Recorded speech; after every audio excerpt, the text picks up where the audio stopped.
क्या समर्पण करने से जीवन सच में बदल जाता है? क्या जिस प्रकार हम भगवान का ध्यान करते हैं तो भगवान भी हमारा ध्यान रखते हैं? क्या भक्ति में वाकई बहुत ताकत है? क्या हमारे जो भाव होते हैं वो भगवान ग्रहण करते हैं? इस तरह के बहुत सारे प्रश्न दिमाग में आते हों। ये प्रसंग मैं आपको सुना रहा हूं, बड़े ध्यान से सुनिएगा। आपके इन सब प्रश्नों का उत्तर है इसमें। हरे कृष्ण दोस्तों, मैं हूं अनुज शर्मा। श्री उमा भटियानी जी, जैसलमेर के राजा की बेटी और जोधपुर के राव मालदेव जी की रानी। 1593 में इनका विवाह हुआ मालदेव जी से। महल गई, वहां देखा कि एक बड़ी चंचल दासी महाराज के साथ रहती है। ये बचपन से ठाकुर जी की भक्त थी, अनन्य भक्त थी, बड़ा प्रेम करती थी ठाकुर जी से। मन थोड़ा सा विचलित हो गया, बस इसी बात पर अपने पति को छोड़ करके अपने पिता के घर आ गई। विवाह किया था तो यही सोच के किया था, जब पति के घर जाऊंगी तो भक्ति करूंगी, मेरे भगवान और मेरे बीच में कोई नहीं आना चाहिए, मेरे ईश्वर और मेरे बीच में कोई नहीं आना चाहिए। लेकिन जब उस दासी को देखा तो मन विचलित हो गया। ये नहीं चाहती थी कि कोई भी ऐसा कारण बने जिससे मन विचलित हो और मेरी भक्ति में कोई भी विघ्न हो। ये सोच करके पति का घर त्याग दिया, पिता के घर आ गई, हरि भक्ति करने लगी। इतनी बड़ी हरि भक्त बन गई, इतनी बड़ी ठाकुर जी की भक्त बन गई कि चारों तरफ इनकी चर्चा होने। हर समय ठाकुर जी के ध्यान में लीन रहती थी। अद्भुत प्रेम ठाकुर जी के साथ। एक दिन मालदेव जी ने सोचा कि इतनी भक्ति करती है, इतनी सच्ची भक्त है ठाकुर जी की, उनकी भक्ति से इतने प्रभावित हुए। मन में भाव आया कि मैं अपनी रानी को वापस बुलाता हूं। रानी को बुलाने के लिए भेजा उमा भटियानी जी को। यहां राजा के महल से इनके घर पर संदेश लेकर के राजा के मंत्री गए। जाकर उमा भटियानी जी को संदेश दिया, कहा कि महाराज ने कहा है कि आपकी भक्ति में कहीं भी कोई भी विघ्न नहीं होगा। आप जैसा चाहते हैं, जिस तरह से चाहते हैं, आप ठाकुर जी की भक्ति कीजिएगा, अपने ईश्वर की भक्ति कीजिएगा। आप महल चलिए वापस। पालके में बैठी हुई जैसलमेर से जोधपुर आ रही थी। रास्ते में एक पद सुना।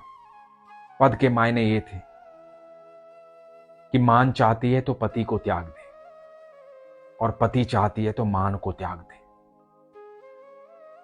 क्योंकि ये दोनों एक खूंटे के साथ नहीं बन सकते। बड़ा सत्य और बड़ा कड़वा वचन है। मन में भाव आया कि मेरे ईश्वर और मेरे बीच में किसी भी तरह का मान सम्मान नहीं होना चाहिए, किसी भी तरह की कोई शंका और कोई कारण नहीं होना चाहिए। वहीं रुक गई। और इस बात का सम्मान पिता ने भी किया और पति ने भी किया।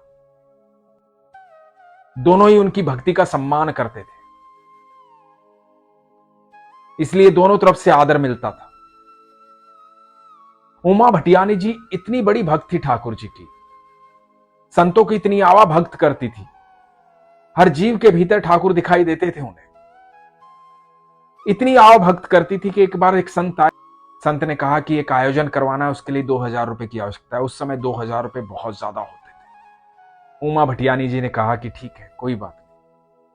अपने सारे गहने बेच डाले और 2000 रुपए ला करके संत महाराज को दिए और कहा कि लीजिए, आप आयोजन करवाइए। इधर वो संत जो है 2000 रुपए लेकर के चले गए आयोजन के लिए। और इधर जब रात्रि हुई तो बताया जाता है कि उमा भटियानी जी के आंगन में वही कंगन, वही जेवर आसमान से आकर के गिरे। जब उमा भटियानी जी ने देखा तो वही कंगन थे, वही जेवर थे जिन्हें बेच करके उन संत को 2000 रुपए दिए थे। ये बात चारों तरफ फैल गई। उनको किसी चीज से कोई मोह नहीं था उमा भटियानी जी को, उन्हें मोह था तो अपने ईश्वर से था।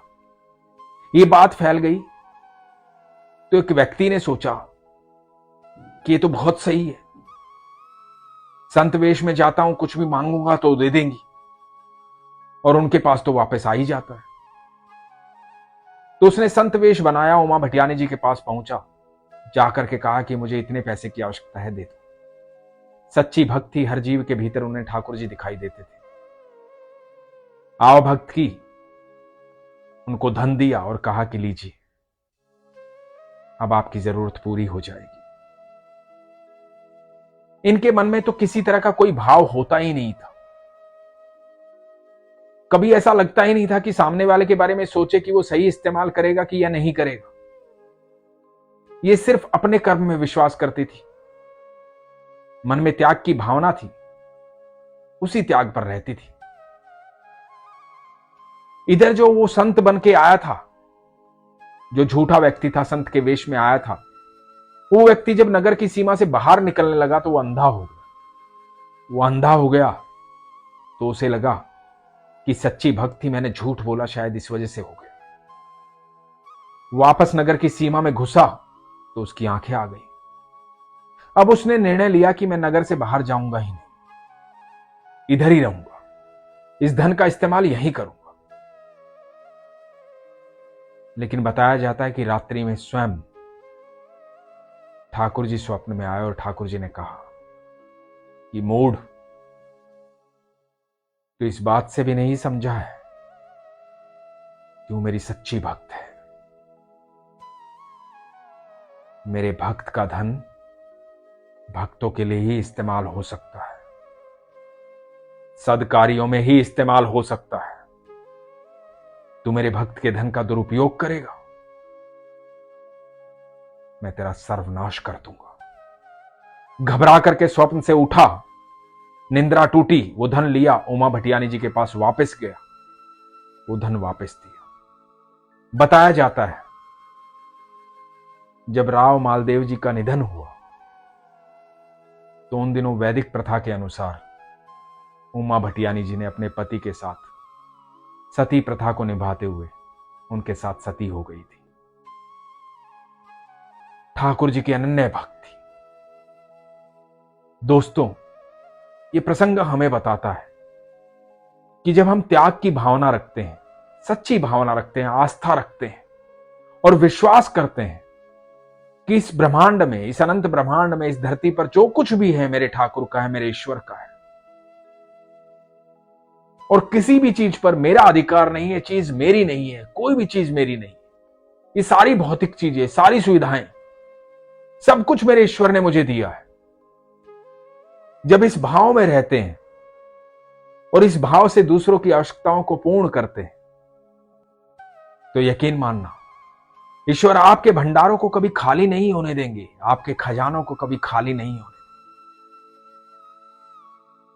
देंगे। यदि आप नियत से और नियति से कोई भी कार्य करते हैं तो यकीन मानना, जिस कार्य में आप ईश्वर को साथ लेकर के चलते हैं, भक्ति पूर्ण करते हैं, सच्चे भाव से करते हैं, आस्था से करते हैं,